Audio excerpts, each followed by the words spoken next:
A paz do Senhor, meus irmãos, uma boa noite, não é, a todos, neste 10 de junho de 2020. Estamos aqui para oferecermos ao Senhor a nossa adoração, oferecermos ao Senhor as nossas vidas em sacrifício vivo, santo, que é agradável ao Senhor, e também para podermos compartilhar, né, destes estudos bíblicos e, especialmente nesta oportunidade, estaremos respondendo aqui algumas perguntas. Nós passamos uma dica, né, para os irmãos nas divulgações que foram feitas já desde ontem, das perguntas que estariam sendo respondidas no dia de hoje. Então a pergunta feita é pela irmã Lucélia Duarte, pelo Luiz Rodolfo, pelo Marcos Simeão, pelo Michel Anderson, pelo Moisés Benetti, Paulo Mendes, Rafael Farias, Rafael Teixeira de Souza, T. Cláudio, também Tiago Alves, Tiago de Almeida, Wellington Silva e William Barbosa. São as perguntas selecionadas para que o pastor Ciro Ziboide possa compartilhar conosco, não é? Desses momentos que estamos aqui sempre às quartas e aos domingos, quarta às 22 horas e domingo às 11 horas da manhã, onde desde março, 20 de março, nós passamos a trabalhar esse tema ligado à escatologia, e estamos encaminhando já para o encerramento deste tema da escatologia. Estaremos trabalhando uma outra temática, mas ainda estão surgindo várias perguntas e nós então estaremos hoje e ainda no próximo domingo respondendo as perguntas que porventura possam surgir. Nós temos aqui uma relação, essas que já mencionei, e se você ainda tem alguma dúvida relacionada a este tema, que é a escatologia, você pode enviar para nós aqui através dos comentários nesta transmissão ou ainda através das nossas redes sociais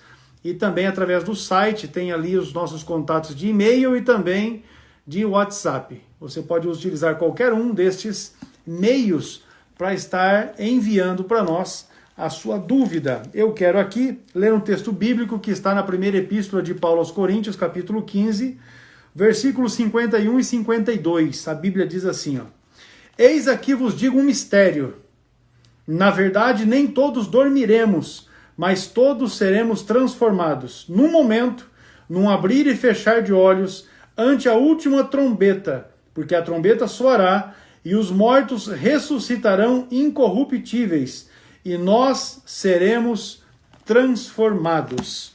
Esse é o texto da epístola de Paulo aos Coríntios, capítulo 15, a primeira epístola, capítulo 15, versículos 51 e 52. Oremos, amado Deus, nós te bendizemos por esta noite abençoada que o Senhor nos dá, para estarmos na tua presença e para sermos edificados pelo Senhor. Portanto, ministra nossa mente, o nosso coração, a fim de que possamos, ó Deus, compartilhando desses momentos, sermos canal de bênção para todos os nossos irmãos, alunos, seguidores. Enfim, abençoa a cada um, as suas famílias, em o nome de Jesus. Amém? E graças a Deus. Pois bem, meus irmãos, nós vamos aqui já adicionar o pastor Ciro, para que ele já esteja fazendo deixando a sua saudação, não é? A cada um dos irmãos, e assim estaremos prosseguindo. Pai do Senhor, pastor Ciro, Deus abençoe o irmão, a irmã Luciana e a irmã Júlia. Deus abençoe a sua casa, sua saudação aí aos irmãos. Paz do Senhor, pastor Hércules, paz do Senhor, mãe Eliane, toda a sua casa e toda a nossa família Setadeb, né? E aqueles que também estão nos acompanhando, nossos seguidores. Sejam todos bem-vindos, é um prazer estar aqui mais uma vez para interagir com os queridos irmãos e irmãs nesta noite.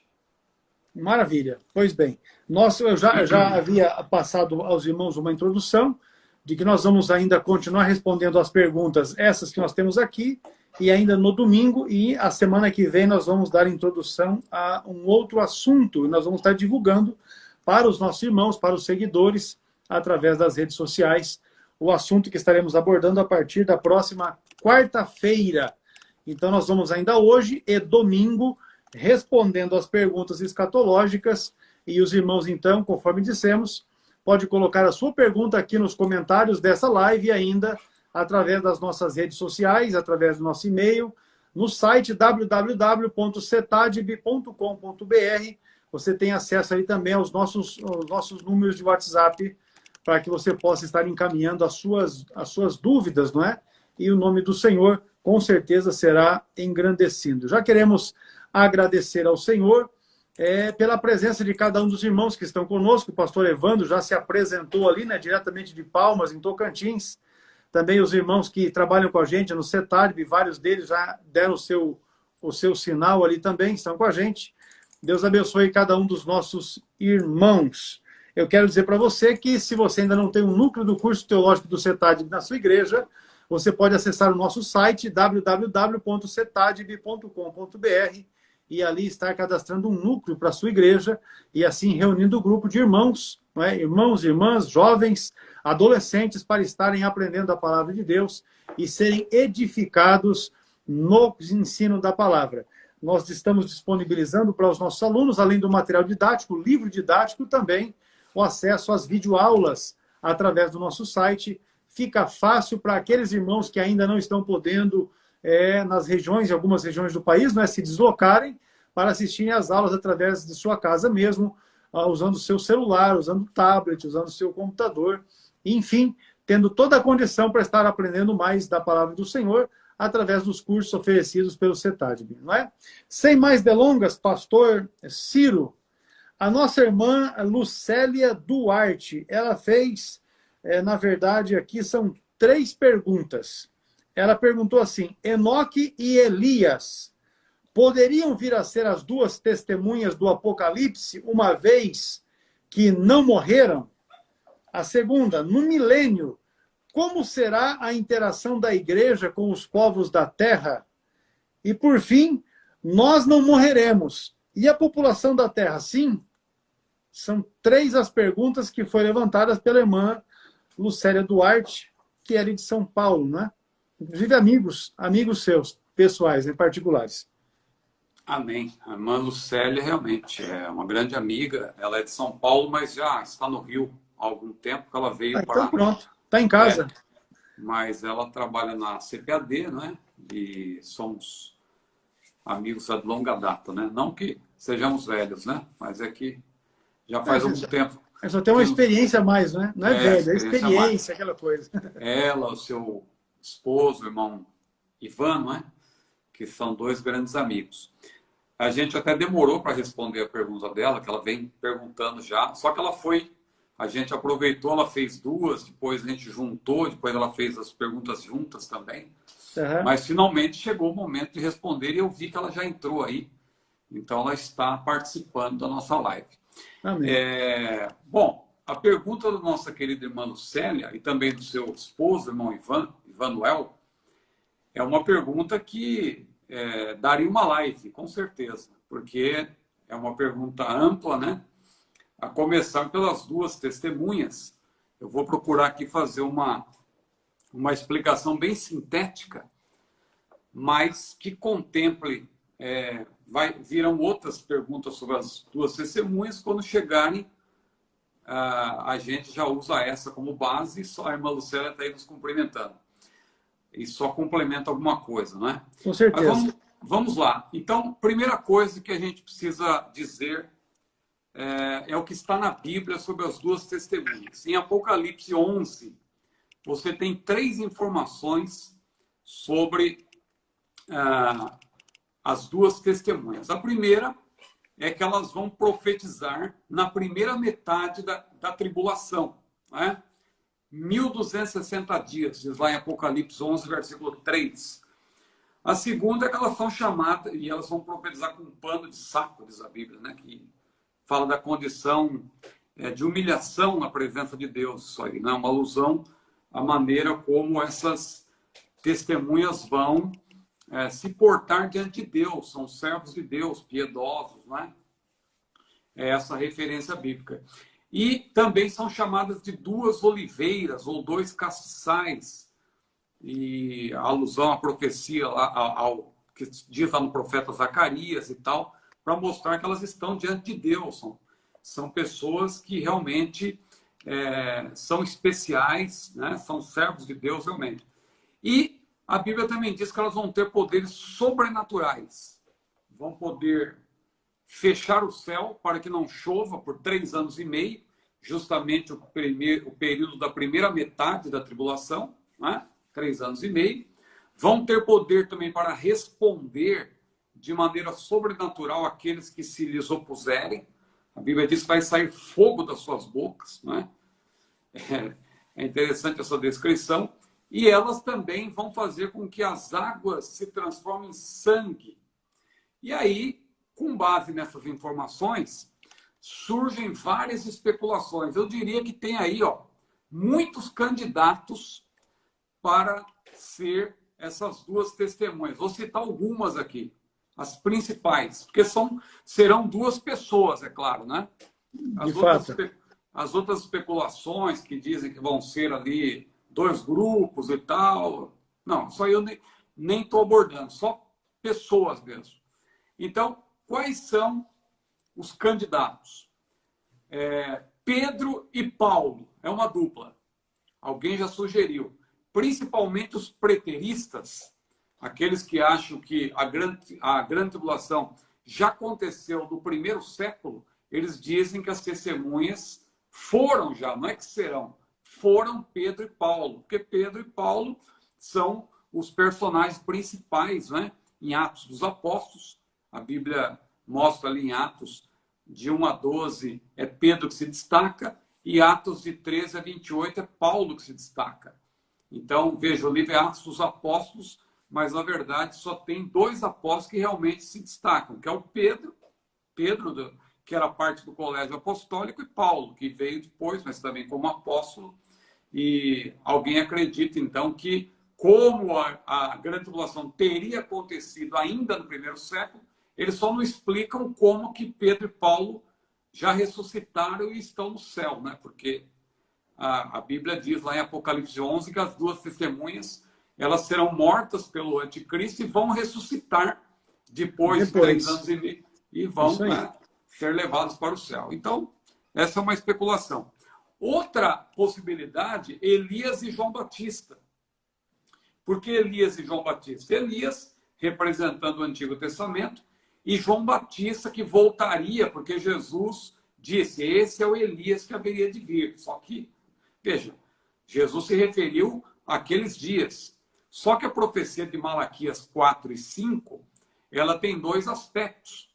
Ela tem o aspecto ligado... Seria até bom ler esse texto, pastor Hermes? Por gentileza. Malaquias capítulo 4, versículo 5. Eis que vos envio o profeta Elias, antes que venha o dia grande e terrível do Senhor. Então, é interessante como as profecias, elas, muitas vezes, no caso das profecias ligadas ao tempo do fim, elas justapõem as 2 vindas, acontecimentos ligados às 2 vindas. Então, esse é o caso. Malaquias fala de João Batista que viria antes que viesse o grande e terrível dia do Senhor, não é isso que diz aí? Dessa forma. Então, só que esse grande e terrível dia do Senhor ainda não veio. Só que Jesus disse que o Elias já veio. Aí como assim? Quer dizer, então, que o João Batista é o Elias que haveria de vir. Mas e o grande e terrível dia? Não veio. Então, o que nós entendemos aí? Que ainda virá um outro profeta que vai representar Elias, além de João Batista. Porque João Batista é o Elias da primeira vinda. Ainda tem o Elias da segunda vinda, quando vier o grande e terrível dia do Senhor. Aí, com base nessa profecia, alguns teólogos supõem que, na verdade, as 2 profecias, as duas testemunhas serão Elias, representando o Antigo Testamento, e João Batista, que é o Elias do Novo Testamento. Então, os 2 estariam na grande tribulação pregando. É outra especulação. Uma outra possibilidade, e essa eu acho que é uma possibilidade, assim, os candidatos mais fortes, né? Moisés e Elias. Moisés e Elias. Por quê? Porque eles apareceram na transfiguração. Moisés e Elias. E outra coisa, a característica deles, né? Moisés foi aquele homem que Deus usou quando mandou as pragas lá sobre o Egito e as águas se transformaram em sangue e etc. É justamente isso que vai acontecer também no período tribulacional, né? Elias foi aquele homem que orou, e diz lá em Tiago, capítulo 5, por 3 anos e 5 meses, aliás, por 3 anos e 6 meses, 3 anos e meio, né? Não choveu. 3 anos e 6 meses, não choveu, né? E Elias também foi aquele homem que orou a Deus e Deus mandou fogo do céu sobre aqueles que se levantaram contra o seu ministério. Então, juntando aí essas características de Moisés e Elias, alguns teólogos dizem, não tem dúvida, as duas testemunhas serão Moisés e Elias, porque eles apareceram na transfiguração. E ali eu deixei por último, né? Tem outras possibilidades, mas a nossa querida irmã Lucélia pergunta se seriam Enoque e Elias. Também são 2 candidatos importantes, por quê? Porque eles não morreram. Então, como eles não morreram, e a Bíblia diz lá em Hebreus, capítulo 9, versículo 27, que aos homens está ordenado morrer uma vez, vindo depois disso o juízo. Então, alguns teólogos estão vendo, eles não morreram, eles estão sendo guardados, porque aos homens está ordenado morrer uma vez, então eles vão voltar para morrer, porque eles não morreram. Só que esse argumento não é tão fácil assim de se afirmar e sustentar. É difícil de sustentar. Porque os crentes vão ser arrebatados também não vão morrer, né? Os que estiverem vivos. Os que estiverem vivos vão ser arrebatados e não vão passar pela morte. Então, quer dizer, qualquer um desses crentes arrebatados também poderia ser uma das testemunhas, se bem que os crentes vão ter os corpos glorificados e tal. E agora, quem garante também que Enoque e Elias não estão numa condição lá que... Bom, eles estão numa condição especial de fato, porque eles já estão aí há milhares de anos e estão numa condição diferente, já tiveram seus corpos transformados, porque ninguém viveria tanto tempo, né, se não estivesse já numa condição diferente, não mais esse corpo mortal, não é? Então, veja, diante de todas essas especulações que tem aí, Moisés e Elias, Elias e Moisés, João Batista e Elias, Pedro e Paulo, que eu citei, mas é mais uma ideia preterista, ou seja, daqueles que acreditam que a tribulação aconteceu no primeiro século. Diante de todas essas suposições, a minha conclusão é a seguinte,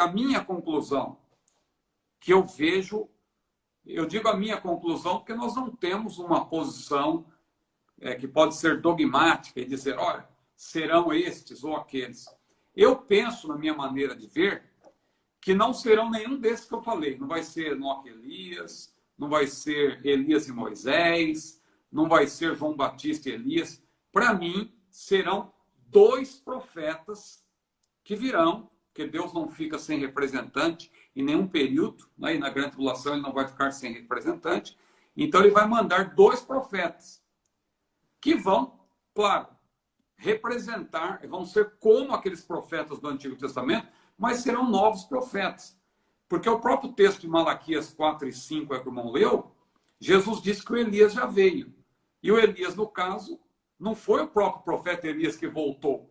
Foi João Batista que veio na autoridade, com a mesma unção de Elias. Então eu penso que essas 2 testemunhas serão novos profetas, mas que virão, claro, na mesma autoridade de Elias, de Moisés, aqueles profetas do Antigo Testamento, porque, claro, eles vão ter poderes sobrenaturais, assim como os profetas do Antigo Testamento tiveram. Mas serão outros profetas. Eu penso que seria isso. Aí a irmã pergunta também, a irmã Lucélia, se a nossa interação... Eu penso que essas 2 perguntas finais eu vou resumir numa só, porque ela pergunta se a nossa interação será parecida com a... Se no milênio haverá interação da igreja com os povos da terra. Ah, sim, exatamente. Então, eu que estou concluindo aqui, na verdade, que a nossa interação será parecida com a do Cristo retorno. Ruído aqui. A nossa interação será parecida com a do Cristo ressurreto com os seus discípulos, não é? O que eu poderia dizer é isso. Porque Cristo, quando ressuscitou, a Bíblia deixa claro que ele mesmo estando numa nova condição, já ressuscitado, ele pôde interagir com seus discípulos. E a Bíblia cita até algumas características, mas é bom lembrar antes de Filipenses 3, 20 e 21, que diz lá que a nossa cidade está nos céus, onde também esperamos o Senhor, o Salvador Jesus Cristo, que transformará nosso corpo abatido em um corpo glorioso, semelhante ao seu. 1 João 3 também diz que agora somos filhos, amados, agora somos filhos, e ainda não é manifestado o que havemos de ser, mas sabemos que quando ele se manifestar, nós seremos semelhantes a ele, porque assim como ele é, nós o veremos. Então veja, seremos semelhantes a ele. Então Paulo diz que o nosso corpo será como o corpo de Cristo após a sua ressurreição. E João confirma dizendo que seremos semelhantes a ele. Então, se seremos semelhantes a Jesus, no milênio, porque de fato haverá uma interação entre a igreja e os povos naturais, como que será essa interação? Vamos citar aqui algumas informações só para lançar luz, que não dá tempo nem de explicar, de pormenorizar. Jesus, quando ele ressuscitou, ele podia ser visto, ouvido e tocado. Veja, ele podia ser visto, ele foi visto, o que ele falou pode ser ouvido, e Maria, inclusive, identificou a sua voz, o timbre de voz, e ele pode ser tocado, não é conhecido aquele encontro de Jesus com Tomé, em que Jesus disse, olha, pode tocar aqui, põe a sua mão, sou eu mesmo, não é? Então Jesus pode ser visto, pode ser ouvido, pode ser tocado. Outra coisa, e aí é interessante, nessa condição nova de Jesus, ele podia manifestar-se também de outra forma. Ele não se deu a conhecer quando ele encontrou aqueles discípulos no caminho de Emaús. E lá em Marcos 16, versículo 12, diz que ele se manifestou de outra forma. Ou seja, ele não quis aparecer da maneira como os discípulos o conheciam. Aí fica um mistério. Será que nós vamos conseguir, vamos ter também essa mesma capacidade? Nosso corpo será semelhante ao de Jesus, não é igual. Claro que nós nunca seremos iguais, porque Jesus é Deus. Jesus é Deus. Então Jesus é onisciente, onipotente, onipresente, imutável e tal. Os atributos exclusivos da deidade nós nunca teremos. Agora, a Bíblia diz que seremos como os anjos. Os anjos deslocam-se com uma velocidade muito grande. Os anjos desaparecem aqui, aparecem em outro lugar. Eles têm essa capacidade. Então, nós também que seremos como os anjos e teremos uma condição semelhante de Jesus, nós poderemos interagir nesse sentido. Poderemos ser vistos, ouvidos, tocados, se for o caso, né? Como Jesus ele foi tocado. Outra coisa, só que Jesus não estava sujeito às leis da natureza. As portas estavam fechadas, ele atravessou as portas fechadas e disse, paz seja convosco. Jesus também, não que ele necessitasse disso, porque ele já estava numa outra condição, mas ele comeu com seus discípulos, inclusive. Comeu peixe, jantou com eles, né? Ele não precisava disso, mas para ali interagir com eles, inclusive Jesus até fez isso, comeu com eles. Então foi apenas uma demonstração e tal, mas... Então é importante observar isso. A Bíblia lança a luz, que nós teremos um corpo semelhante ao de Jesus. Então eu acredito que a pergunta da nossa irmã Lucélia foi nesse sentido. Como vai ser essa interação? Que nós vamos estar numa condição, vamos estar transformados, inclusive glorificados. Mas vamos reinar com Cristo, vamos participar do reinado de Cristo, e aqui na Terra vai ter povos naturais. Então, só a título de comparação, se vamos ter um corpo semelhante ao de Jesus, Jesus interagiu com seus discípulos. Claro que aí Jesus, depois quando ele apareceu para João em glória, João não pôde olhar para ele, né? Claro que Jesus, como todo-poderoso, ele poderia autolimitar-se, inclusive nessa questão da glória, não revelar toda a sua glória. Não é? Com certeza. Então, agora nós vamos ter uma outra condição semelhante, mas não seremos deuses, né? É importante isso. Não vamos ser iguais a Jesus, vamos ser semelhantes a Jesus. Semelhantes. Veja que Jesus, inclusive, quando eu citei o exemplo dos discípulos no caminho de Emaús, a Bíblia diz que ele abriu os seus entendimentos para que eles entendessem as Escrituras. Claro que nós não vamos ter essa capacidade, isso aí é Deus que faz. Agora, vamos poder pregar? Eu creio que sim. Vamos poder pregar. Agora, não intervir, fazer com que as pessoas creiam, né? Aí vai continuar vigorando o livre-arbítrio, as pessoas, os povos naturais vão ter poder de escolha. Agora, nós vamos poder pregar, sem dúvida, vamos poder falar de Jesus, mesmo nessa condição. A Bíblia diz, tem algumas referências ali que dão a entender que o conhecimento do Senhor também será intuitivo, porque a terra toda se encherá do conhecimento do Senhor, mas a Bíblia também diz que de Sião partirá a lei. Então, se de Sião partirá a lei, porque haverá pregação no milênio. Né? Haverá pregação, haverá pregadores no milênio. Nós, nessa condição, seremos pregadores? A Bíblia diz em Apocalipse 22, versículo 3, que os seus servos o servirão. Mesmo depois de transformados, ali já está mencionando a Nova Jerusalém, a Bíblia diz, os seus servos o servirão. Né? Então, vamos continuar sendo servos do Senhor. Então, se nós, nessa condição, vamos pregar o Evangelho, eu creio que sim. Porque Jesus, depois de ressuscitar, ele transmitiu instruções aos seus discípulos. Ficou no espaço de 40 dias entre eles falando do que respeita ao reino de Deus. Então, eu creio que nós também, como igreja do Senhor, vamos poder falar do Evangelho e tal, vamos continuar falando durante o milênio. E a salvação, a condição para ser salvo é a mesma. Não é? Pela graça de Deus, para quem crer e se arrepender. E só faltou falar um ponto da pergunta da irmã. Ela colocou assim, nós não morreremos. Não morreremos. E a população da Terra, sim? É a pergunta dela, sim. Certamente. Inclusive, porque vão nascer muitos, né? Inclusive tem outra pergunta mais adiante, que dá até para ler alguma referência sobre isso, mas vou deixar para depois, porque a gente consegue contemplar a todos que perguntaram. Mas então, resumindo, as duas testemunhas. Se tem aqui várias especulações, porque a Bíblia não diz quem serão. É um mistério que não foi revelado. Não é? Eu acredito que não vão ser nenhuma dessas que eu citei. Não é? Tem aqueles que supõem, eu acho, que é Enoque, Elias, outros acham que Moisés, e vão citando razões para isso. Não é? Eu acredito que dessas que foram citadas, os candidatos mais fortes, na minha opinião, seriam realmente Moisés e Elias, que apareceram no Monte da Transfiguração. Mas eu não acredito. Eu acredito que serão novos profetas que virão com a mesma unção daqueles profetas do Antigo Testamento.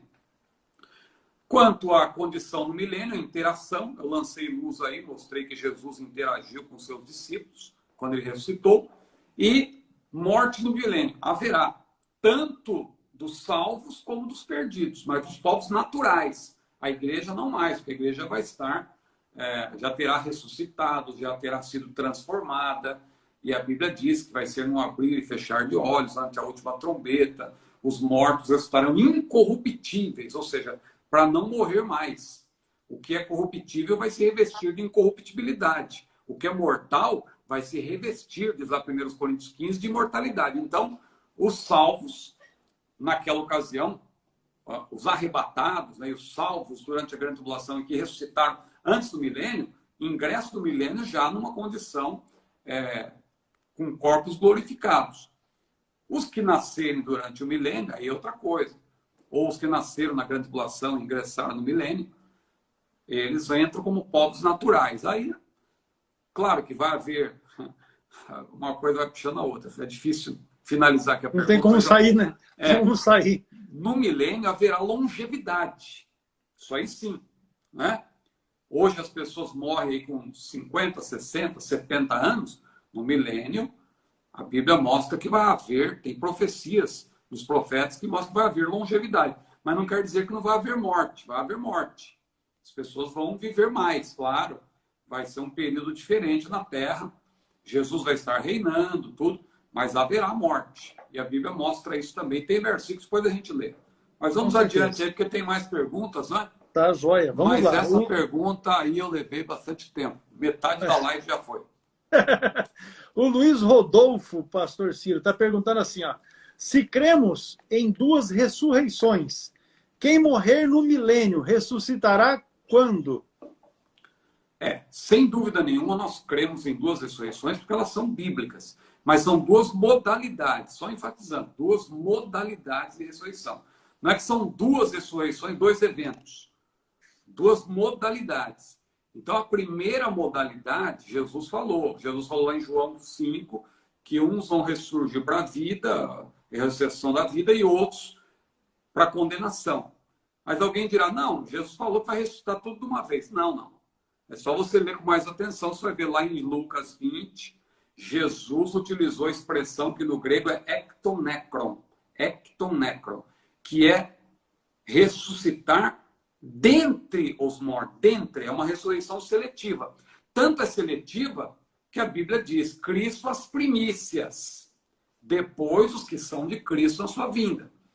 Paulo até repete essa expressão ektonekron, dentre os mortos, lá em Filipenses 3:11. Ektonekron é uma ressurreição seletiva. Então, a primeira ressurreição ela é seletiva. Ela é dentre os mortos. Tanto que Cristo é as primícias. Ele ressuscitou dentre os mortos. Quando Jesus ressuscitou, não ressuscitaram todas as pessoas. Ele ressuscitou dentre os mortos. Dentre os mortos. Da mesma forma, a Bíblia diz, Cristo as primícias. Agora, note. Depois, os que são de Cristo na sua vida. Olha, os que são de Cristo. É uma ressurreição seletiva. Então, a primeira ressurreição é uma modalidade da ressurreição da vida, que não vai contemplar, claro, só os mortos em Cristo por ocasião do arrebatamento.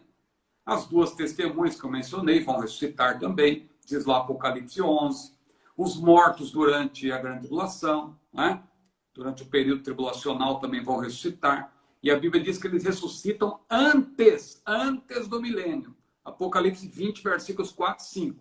Os outros mortos, que não são os mártires, que foram degolados, diz a Bíblia lá, pelo testemunho, pela pregação, aqueles que vão viver durante a grande tribulação, durante o período tribulacional, esses que foram degolados, porque não aceitaram, não terão aceitado, né, o sinal da besta, esses ressuscitam e ingressam no milênio, junto com a igreja. Eles farão parte agora da grande congregação de Deus. A gente fala da igreja hoje, mas lá, no início do milênio, vai haver a congregação de toda a igreja. Porque a igreja, na verdade, é a reunião do povo de Deus, aqueles que foram tirados para fora, para fazer parte do povo de Deus. Então, ali, toda a congregação estará reunida para ingressar no milênio. Os outros mortos, os ímpios, aí é a segunda ressurreição, segunda modalidade, só depois. Aí a pergunta do nosso irmão é se quem morrer no milênio, o que acontece, né? Isso. Já que a Bíblia não diz nada, né? Ele pergunta assim, essas pessoas que vão morrer no milênio, quando é que elas vão ressuscitar? Então, como a Bíblia não diz nada, mas a Bíblia explica a própria Bíblia, a Bíblia não diz nada em termos, né? A Bíblia não diz nada que eu digo explicitamente. Mas a Bíblia é um livro análogo. A Bíblia é análoga. Então, a gente tem que observar a analogia da Bíblia. Nesse caso, a gente pode afirmar com segurança que essas pessoas que morrerem durante o milênio, elas vão ressuscitar em algum momento antes do juízo final. Por quê? Porque o juízo final, o nome já diz, é o juízo final, é o trono branco. E a Bíblia diz ali que todos os mortos, só que tem um detalhe, esse juízo final não é para saber quem está salvo e quem está perdido, não. Porque os salvos, a rigor, não participam do juízo final como réus. Porque Jesus já garantiu, lá em João capítulo 5, versículo 24, aquele que ouve as minhas palavras e crê naquele que me enviou, tem a vida eterna. E não entrará em juízo, não tem mais juízo para quem é salvo e permaneceu salvo. Já passou da morte para a vida. Então, aqueles que morrerem salvos durante o milênio vão ressuscitar, claro, antes do juízo final. Mas ressuscitam não para receber sentença de salvação ou de perdição. Porque a Bíblia deixa claro lá em Apocalipse 20 que juízo final é só para ímpio. É só para confirmação dos ímpios. Que eles têm que comparecer lá para que haja, que ninguém vai ficar, ninguém vai poder reclamar que Deus é injusto. Ali será provado para eles que os seus nomes não constam do livro da vida. A Bíblia diz que os livros se abrirão. A linguagem... E aí haverá para esses uma sentença final, né? A Bíblia não diz claramente o que que livros são esses, tal, é uma linguagem da Bíblia para a gente entender, né? Mas tudo está registrado.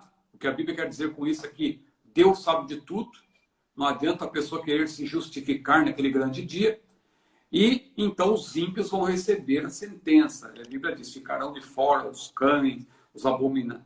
Tem o Apocalipse 21:8, né? Quanto aos tímidos, aos incrédulos, aos abomináveis, aos fornicários, aos feiticeiros, aos idólatras, a todos os mentirosos, a sua parte será no lago que arde com fogo e enxofre, o que será a segunda morte. E também Apocalipse 14:15, a Bíblia mostra também que os ímpios é que serão lançados no lago de fogo. Então, os que morrerem durante o milênio vão ressuscitar antes do juízo final. Não é? Isso aí você pode ter por certo. Embora não haja uma referência explícita, por analogia, você sabe que a primeira ressurreição é dos justos. Então, aqueles que são salvos, durante o milênio e morrerem, fazem parte da primeira ressurreição também. Né? E vão ressuscitar antes do juízo final. Assim como também os ímpios vão ressuscitar, mas aí eles ressuscitam não num corpo glorioso, eles ressuscitam num corpo ignominioso. Haverá apenas uma reconstituição, há uma diferença. O salvo, ele é reconstituído e glorificado. Reúne-se as três partes, espírito, alma e corpo, reconstitui-se o corpo, claro, né? Mas também o corpo é glorificado. Nós seremos transformados, os salvos, né? Falo nós, porque todos nós seremos transformados. Os ímpios não. Eles serão reconstituídos, mas não glorificados, para comparecer diante do justo juiz e receber a sentença. E então, a Bíblia diz que eles serão lançados na condição plena, né? Espírito, alma e corpo, reunidos, essas partes, eles vão ser lançados no lago de fogo. Mas vamos em frente. Amém. É dizer para os irmãos que o pastor Ciro tem um livro publicado pela CPAD, que são os erros escatológicos que os pregadores devem evitar. Também é um material que você pode adquirir no site da CPAD, está ali, ó. É um material que certamente lançará muita luz a respeito de vários temas, não é? Esse livro, inclusive, tem algumas perguntas aqui no final, né, que nós respondemos, mas são poucas perto dessas que estamos respondendo aí. Né? Mas é um material ainda que pode ajudar. Nós temos aqui, pastor Ciro, um irmão Marcos. Ele está perguntando a respeito de uma publicação da CPAD de Orlando Boyer, que é a Espada Cortante. Eu tenho aqui dois fascículos que ainda eram grossos na época, dali, década de 90, os livros com a capa rosa, 2 volumes, um que fala sobre Mateus, Marcos e Lucas, e outro sobre João e Atos dos Apóstolos. Sim. Aí o irmão pergunta o que é que nós podemos dizer a respeito desta obra. Olha, eu diria o seguinte, se você puder ler todos os livros de Orlando Boyer, leia. São obras espetaculares. Orlando Boyer escreveu 17 livros ao todo, né? Que temos aí ainda publicados em português, são poucos. Nós temos Espada Cortante, são 2 volumes, como o irmão falou. O primeiro volume é Daniel, Apocalipse, Mateus e Marcos, né? Me parece. E tem um segundo volume que é Atos, e tem João e Atos dos Apóstolos. João e Atos. Então, não são todos os livros da Bíblia, mas é um excelente comentário. Ele tem também a Pequena Enciclopédia Bíblica, que é uma obra fantástica, porque ela reúne num livro só concordância bíblica, dicionário bíblico. Tem verbetes também. Verbetes, suplemento arqueológico. É uma obra extraordinária, né? Ele tem livros, por exemplo, Heróis da Fé, um clássico, vendeu mais de 300 mil livros já em língua portuguesa. Tem Esforça-te para ganhar almas, que é o primeiro livro dele. Orlando Boyer, para quem não conhece a história desse homem, procure saber. Um homem que nasceu ainda no século XIX, 1800 e alguma coisa, veio para o Brasil através de uma missão, que ele era um servo de Deus, mas ele não era da Assembleia de Deus ainda, ele nem era batizado com o Espírito Santo. Mas ele veio para o Brasil, trabalhou no Nordeste, em Pernambuco inicialmente, depois foi para Alagoas, depois foi para o Ceará. No Ceará ele sofreu grande perseguição, inclusive diz a história que ele teve contato com o Lampião. Lampião teria sequestrado um casal que fazia parte do mesmo grupo de Orlando Boyer, sua esposa, e o irmão Orlando Boyer foi lá negociar com o Lampião, deu uma quantia lá para resgatar o casal. O Lampião achou que era muito pouco, e aí diz a história que Orlando Boyer pregou para Lampião. Lampião ali ficou ouvindo aquela palavra, liberou o irmão, deu o dinheiro de volta para o Orlando Boyer, ainda deu mais um pouco para ele para contribuir, deu uma oferta ainda para o irmão Orlando Boyer. Diz a história aí, né, desse contato que o Orlando Boyer teve com o Lampião. Aí Orlando Boyer voltou para os Estados Unidos, para Oklahoma, porque ele tinha saído de Iowa quando ele veio para o Brasil. Ele foi para Oklahoma, lá a sua esposa primeiro foi batizada com o Espírito Santo, depois ele, e ali ele se filiou à Assembleia de Deus e foi enviado para o Brasil, agora pela Assembleia de Deus. Quando ele veio para a Assembleia de Deus, voltou para o Ceará, ficou mais um tempo lá, depois foi para Santa Catarina, ficou um tempo em Santa Catarina, depois veio para o Rio de Janeiro trabalhar na CPAD, foi comentarista de escola dominical e tal, escreveu artigos, traduziu obras. Um trabalho muito fantástico, para usar o mínimo aqui. Depois ele teve que voltar para os Estados Unidos, porque a sua esposa adoeceu, acabou morrendo lá, mas ele tinha um amor muito grande pelo Brasil, voltou para o Brasil, ligou-se ao IBAD, né, o Instituto Bíblico das Assembleias de Deus, e ele então teve uma produção literária maravilhosa, livros extraordinários. Você que nunca leu, leia. Espada Cortante é uma delas apenas, mas Pequena Enciclopédia Bíblica, Esforça-te para Ganhar Almas. Esse foi o primeiro livro que eu li de Orlando Boyer. Aliás, foi o primeiro livro que ele escreveu, Esforça-te para Ganhar Almas. Você vê que não é apenas ele não está apenas transmitindo conhecimentos. Você vê uma experiência de vida, né? A experiência é unção, porque ele era um homem piedoso, cheio do Espírito Santo. Então, olha, e tem um livro dele, eu preciso até mostrar esse livro, pastor, me perdoa. Vai lá, não, vai lá. Não, tá difícil, eu não vou achar aqui. Agora, eu mudei aqui, ó. Eu tinha umas pilhas aqui, levei para lá e tal. A Espada Cortante, para quem ainda não conhece... Eu tenho um livro dele que é uma relíquia, que chama Daniel Fala Hoje. Esse livro não tem mais. A capa antiga. Que livro extraordinário. Esse é de escatologia, Daniel Fala Hoje. Mas certamente boa parte desse livro está na Espada Cortante. De fato, ele é um comentário, para quem não conhece, ele comenta versículos da Bíblia, dos Evangelhos, dos livros de Daniel, enfim. É muito bom, é importante. No site da CPD você deve conseguir comprar já a edição nova, que não é o livro grosso. Vai estar por aqui também. Quem não leu nada ainda de Orlando Boyer, talvez seja interessante começar por Heróis da Fé, que é um livro... De fato, é um material excelente, excelente. Prosseguimos então, Michel Anderson. Ele pergunta assim: como ingressarão no céu os povos que entrarão no milênio? Eles terão também corpos glorificados? Já está contemplado na questão que você expôs anteriormente ali. Eu creio que sim. Né? Isso. Acho que a gente pode ir adiante, porque... Eles com certeza, essa já está respondida. É verdade. O Moisés Benetti, ele pergunta assim: haverá morte dos salvos no milênio? Essa pergunta que eu esperei, só para ler duas referências bíblicas, que aí eu vou pedir para o irmão me ajudar, então, por gentileza. Isaías 65:20 e Zacarias 14:17, que são versículos que mostram que haverá morte. Haverá morte, sim, no milênio, né? Que são profecias. Essas profecias são sobre o milênio, porque não tem como encaixá-las. Porque alguém dirá, deixa eu só explicar rapidamente. Alguém dirá, como você pode afirmar que diz respeito ao milênio? Porque não dá para você encaixar em nenhum outro período, só pode ser no milênio. Né? Essa profecia aí, ó. Isaías 65:20. Não haverá mais nela criança de poucos dias, nem velho que não cumpra os seus dias, porque o jovem morrerá de 100 anos, mas o pecador de 100 anos será amaldiçoado. Então, esse é um versículo que mostra três coisas, né? Se você ler com atenção. Primeiro, que haverá longevidade, porque o jovem morrerá de 100 anos. Olha aí. Então, vai haver longevidade.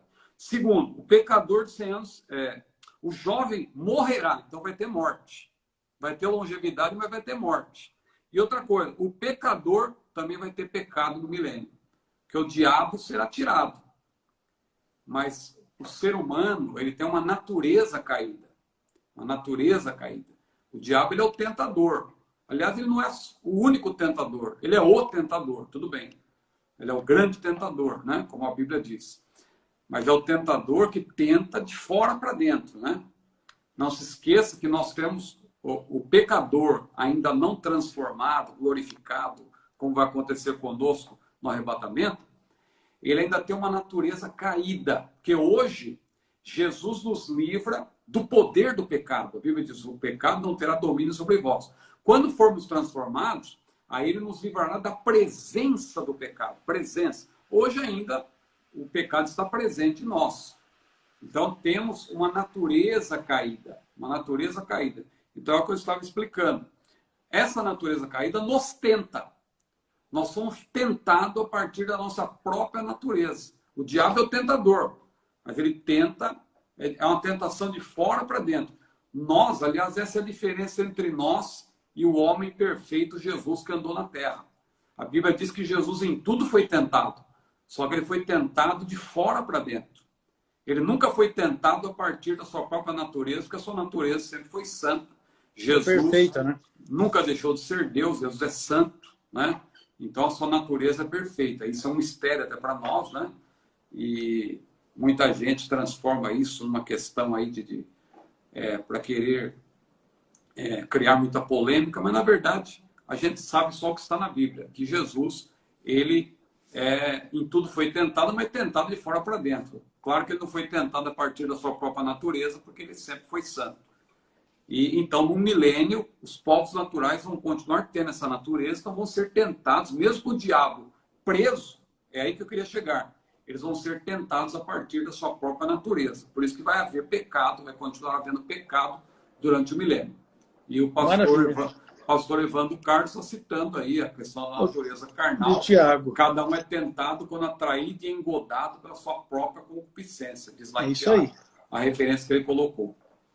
O outro texto, pastor Ciro, você citou Isaías 65, 20? Ah, sim. Que eu Zacarias 14, 17, por gentileza. Zacarias 14 e 17. E acontecerá que se alguma das famílias da terra não subir a Jerusalém para adorar o rei, o Senhor dos exércitos, não virá sobre ela a chuva.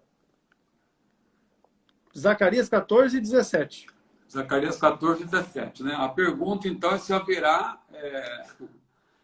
morte dos salvos do milênio quando ressuscitarão.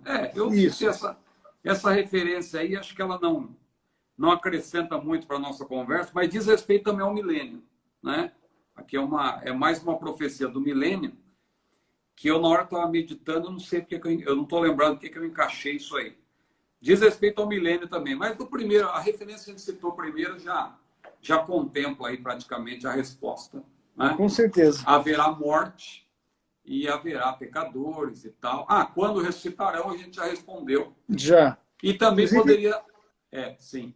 O irmão Tiago acabou de perguntar aqui quem serão as duas testemunhas que vão pregar e tal. Eu vou dar uma orientação aqui para o irmão Tiago. No começo dessa live de hoje, nós já respondemos essa questão. Já respondemos. Então, depois o irmão pega para dar uma recapitulada ali, tá? A explicação a respeito de quem serão as testemunhas, né, que estarão pregando. E o pastor Ciro pode concluir. Essa referência de Zacarias 14, 17, acho que era para confirmar que vai haver pecado, uma coisa assim, porque, veja aqui, a questão da desobediência, né, que está previsto, que a família que não subir, tal, não virá sobre ela chuva. Alguma coisa nesse sentido. Mas vamos adiante. Apocalipse 21 também lança luz, né? Que mostra aí outra coisa, mas tudo bem. Já.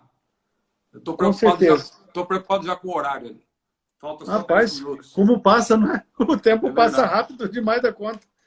O Paulo Mendes, ele pergunta assim, quanto à sexta trombeta, mencionam-se 200 milhões de cavaleiros. Quem são eles e de onde vêm? Essa pergunta é um pouco complicada também. Porque o que a Bíblia nos diz apenas, para resumir aqui, tentar resumir, é que esses cavaleiros são, claro, demoníacos, né? Não é claro que não são cavaleiros de fato, né? 200 milhões. Inclusive, João só sabia o número porque Deus revelou para ele. Imagina como você vai conseguir contar 200 milhões de cavaleiros. Foi uma revelação de Deus para ele. Então, são seres demoníacos que vão ter permissão para fazer um grande estrago na Terra e matar bilhões de pessoas. Por que eu digo bilhões? Porque diz que eles vão matar. Claro que a população pode estar reduzida nessa ocasião, mas se a gente tomar como base hoje nós temos aí 7,8 bilhões de habitantes, né? Praticamente, mais ou menos na Terra. Eles vão matar, aliás, a Bíblia diz que vão ser soltos 4 anjos nessa ocasião. E aí, esses 200 bilhões aí esses 200 bilhões, ou melhor... Milhões. Milhões, aí no caso é milhões, né? Esses 200 milhões de cavaleiros, eles vêm aí quando surgir esses 4 anjos que Deus vai permitir, né, que eles façam um grande estrago na Terra. E diz a Bíblia que 1/3, a terça parte dos homens vai morrer. Então pensa bem, se você tomar uma como quantidade significativa. se você tomar como base a população de hoje, seriam 2,6 bilhões de pessoas, né? Porque é 1/3. Hoje nós temos 7,8 bilhões de habitantes, então seria mais ou menos aí quase 3 bilhões, 2,6 bilhões de pessoas, né? Então Deus revelou para João o número, né, 200 milhões de cavaleiros. É uma descrição simbólica, claro, que fala de coraça de fogo, jacinto, de enxofre. Das suas bocas saia fogo, fumaça, enxofre. E eles vão representar, na verdade, porque aí o que vai estar acontecendo são catástrofes, entre aspas, naturais. Essas catástrofes, na verdade, vão ser trazidas por esses seres demoníacos. Porque a Bíblia diz que eles vão ter força, eles vão ter poder sobre fogo, fumaça e enxofre. Esses 3 elementos que vão matar a terça parte do mundo. Não é? Então, o que a Bíblia diz, na verdade, sobre esses 200 milhões aí de cavaleiros é isso. Só que não pense em cavaleiros. Ali é uma descrição simbólica, né? Não vai pensar que vem o exército com cavaleiros. Montado em cavalos. É como o caso dos gafanhotos. A Bíblia chama de gafanhotos, mas são seres demoníacos, né? Porque pela descrição ali você vê que não são gafanhotos como o que nós conhecemos hoje. Da mesma forma, esses cavaleiros também vão representar demônios, né? Seres demoníacos que vão ter permissão para destruir a terra, para matar pessoas. E vai haver aí essa grande mortandade, e é o que diz a Bíblia lá em Apocalipse, não é? O texto de Apocalipse 9, né? Diz que os 4 anjos que serão soltos estão preparados para o dia, para o mês, para a hora, o dia e o mês e o ano também, a fim de matar a terça parte dos anjos. Mas muito bem, muito bem. Adiante. Então, vamos lá. Nós vamos ter condições de responder ainda mais. Rafael... Alguém está falando que envolve guerra. Eu acho que já nesse caso aí não é guerra. Entendeu? Porque a guerra, a Bíblia descreve claramente, a guerra na terra. O Armagedon, ali é guerra realmente. Nesse caso, não há menção à guerra. Essa é uma ação realmente de demônios vindo sobre a terra para fazer destruição, juízos na terra. Aí não tem nada a ver com guerra, né? Você pode, como está falando de cavaleiros, pode pensar que alude-se à guerra, mas ali é uma descrição simbólica, né? Ali eu vejo como juízos de Deus realmente, porque 200 milhões de cavaleiros, veja que hoje é uma coisa que não faz sentido, aliás, né? Em termos de guerra, né? 200 milhões de cavaleiros. Milhões é mais do que a população do Brasil hoje. E cavaleiros. Né? É muita gente. Para quem vai usar cavalos, né? Então não há descrição literal de guerra. Aí é uma descrição, na verdade, simbólica de demônios que vão agir, claro, debaixo da permissão de Deus. Muito bem. O irmão me passou aqui o nome do abençoado, o Diego. Ele está perguntando se o Espírito Santo estará na Terra durante a grande tribulação. Na live da quarta-feira, de domingo retrasado, nós respondemos essa questão, que o Espírito Santo, por ser onipresente, ele vai continuar na Terra, não será tirado da Terra, não é? Mas o irmão pode verificar as lives no nosso canal no YouTube, Cetadeb Oficial. Se inscreva lá no nosso canal no YouTube e você pode rever a live onde, inclusive, está contemplada a resposta a essa questão. O Espírito Santo estará na terra durante a grande tribulação. Pois prosseguimos aqui, o Rafael Farias, ele está pedindo uma referência bíblica que pode ser usada para a oportunidade de salvação na tribulação. Bom, a essa altura aqui que nós já estamos aí praticamente aos... É os 55 do segundo tempo. Na linguagem futebolística, não vai já dar está tempo, o tempo já bem diminuto, bem reduzido, né? não vai dar tempo de ler, mas eu recomendo ao nosso querido irmão Rafael Farias que leia Apocalipse 6, versículos 9 e 10, Apocalipse 7, versículos 9 a 14, Apocalipse 9, 20, 21 e 16, versículo 9, e também leia os capítulos 11 e 14, que fala da pregação das duas testemunhas e também dos 144 mil. No caso dos 144 mil, a Bíblia não diz que eles vão pregar textualmente, mas está implícito. Porque eles vão ser servos de Deus, vão ser selados, e vão estar na terra com qual objetivo? Não é? Então eu creio que eles, juntamente com as duas testemunhas, essas sim vão pregar, de fato, a Bíblia diz, eles vão ser pregadores. Por que eles vão ser pregadores? Porque haverá possibilidade de salvação. Os outros textos que eu li, que eu citei, perdão, falam justamente dos mártires da grande tribulação. E Apocalipse 20 ainda, você pode ler os versículos 4 e 5, que falam daqueles que foram degolados ali, justamente aqueles que foram salvos durante a grande tribulação. Então a Bíblia tem referências, em Apocalipse especialmente, que mostram que haverá salvação. Outros textos fora de Apocalipse também por analogia, não é? Por analogia, porque Deus, claro, ele nunca vai deixar de dar oportunidade de salvação, seja qual for o período. Não pense você que, porque haverá o arrebatamento da igreja, aliás, uma coisa que a gente, às vezes, eu já preguei muito sobre isso, mas depois eu revi essa minha pregação, eu prego que eu preguei, né? Que a porta da graça se fecha no arrebatamento. Realmente, isso aí não é algo que tem respaldo bíblico. Porque a porta da graça não se fecha com o arrebatamento. Deus vai continuar salvando. Vai haver salvação ainda.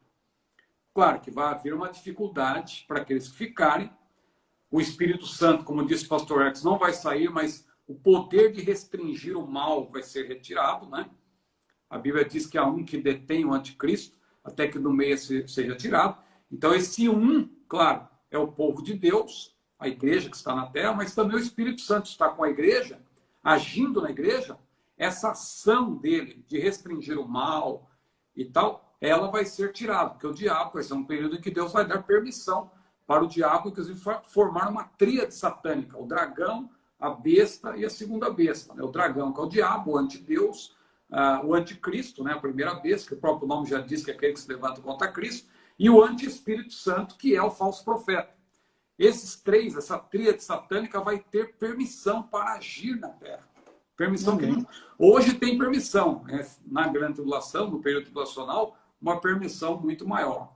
Mas, pastor Marcos, a pergunta que o Diego acabou de fazer aí já foi contemplada nessa sua fala, né, a respeito da salvação. Nós ficamos aqui, pastor, então, para estarmos respondendo as perguntas do Rafael Teixeira, do irmão T. Cláudio, que está conosco aqui hoje, o Tiago Alves, Tiago de Almeida, o Wellington e o William, além das perguntas que vieram aqui hoje. Não é? O irmão T. Cláudio sempre está por aí também. Sempre está aí. E sempre manda umas perguntas difíceis, mas eu tô nessa aí do pastor Clauber Maia. Acabou de me mandar ali, ó. É melhor ir na primeira carrada. Já dizia, não é? Já dizia o pastor Antônio Gilberto. É melhor subir na primeira chamada. Porque depois o negócio vai ser complicado. Quando a gente diz que haverá salvação na grande tribulação, a gente não está incentivando ninguém a ficar. É bom que se diga isso. Porque alguém pode chegar a pensar que vai ser fácil. A gente só está dizendo o que está na Bíblia. Porque a Bíblia realmente é clara que vai haver salvação na grande tribulação. Agora, ninguém queira ficar para esse período, porque a Bíblia deixa claro em Apocalipse 20 que vão ser degolados. É isso aí. Quiser. Ninguém quer ser degolado, né? Pois bem. Irmãos, eu quero dizer que domingo nós retornaremos 11 horas da manhã aqui no Instagram Cetadeb Oficial para respondermos as perguntas que ficaram e as que surgiram hoje.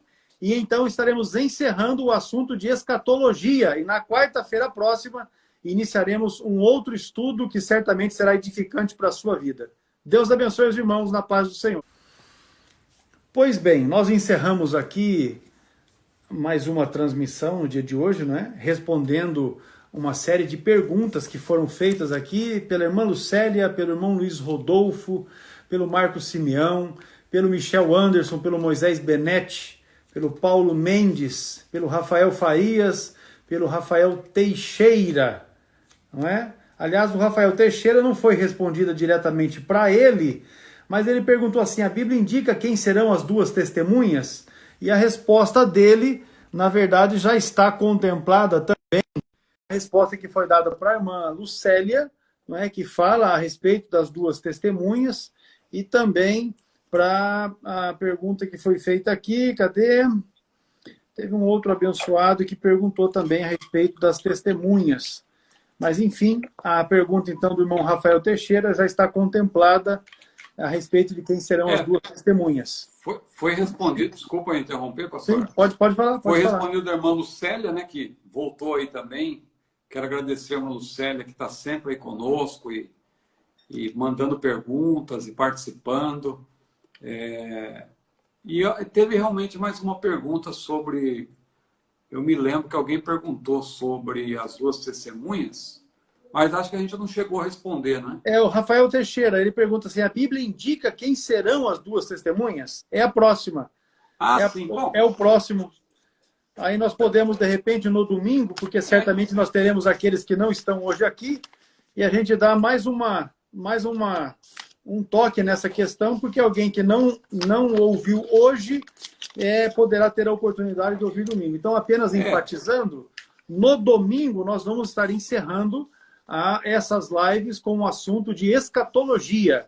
As perguntas que foram feitas hoje, com algumas ainda que ficaram aqui, do irmão, a do Rafael, a do T. Cláudio, Tiago Alves, Tiago de Almeida, Wellington Silva e William Barbosa. Mas as que vieram hoje, nós faremos no domingo e estaremos encerrando o assunto de escatologia. E para a próxima quarta-feira, às 22 horas, vamos estar dando início a um outro assunto que certamente será uma bênção para a sua vida, para o seu ministério, e nós queremos convidá-lo desde já para que esteja com a gente. Certamente será algo que vai edificar a sua vida e o seu ministério. Nós vamos encerrar as transmissões de hoje com uma oração, e o pastor Ciro estará dando a bênção, e nós teremos concluído. Deus abençoe a vida de cada um dos irmãos, os que estão conosco, o pastor Paulo Martins, que é o presidente da convenção SEAD-SETA no Tocantins, esteve conosco hoje aqui, não é? Os irmãos que já mencionamos, o irmão Evandro, que sempre está com a gente aqui. Enfim, eu observei aqui que os cearenses, os tocantinenses, os capixabas, não é, tomaram conta hoje, mas é assim que tem que ser. Vamos participar e sermos abençoados, porque Deus está conosco. A nossa bênção está na mão dele e pronto para entregar nas nossas mãos. Amado Deus, nós te bendizemos e te louvamos nesta oportunidade pela tua graça que opera em nós, pela bênção do Senhor que é sobre as nossas vidas, sobre a nossa família, sobre a nossa casa e sobre a vida de cada um dos nossos irmãos. Abençoa as suas vidas, supra as suas necessidades, é o que te pedimos e agradecemos por tudo em nome de Jesus. Amém e graças a Deus. Pastor Ciro.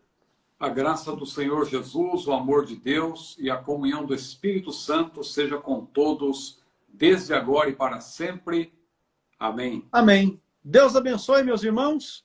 Eu vou deixar anotado aqui a explicação sobre 13 e 15, e aí nós estaremos encerrando no domingo. Sejam bem-vindos para estar com a gente, 11 horas da manhã, no Instagram Cetadeb Oficial, e Deus estará contigo para tirar e dirimir essas dúvidas aí, através da instrumentalidade do pastor Ciro. Deus abençoe, pastor Ciro, a irmã Luciana. Eu vi que a Júlia entrou ali hoje. Né? Deus abençoe a Júlia. Paz do Senhor a todos. Amém. Deus abençoe.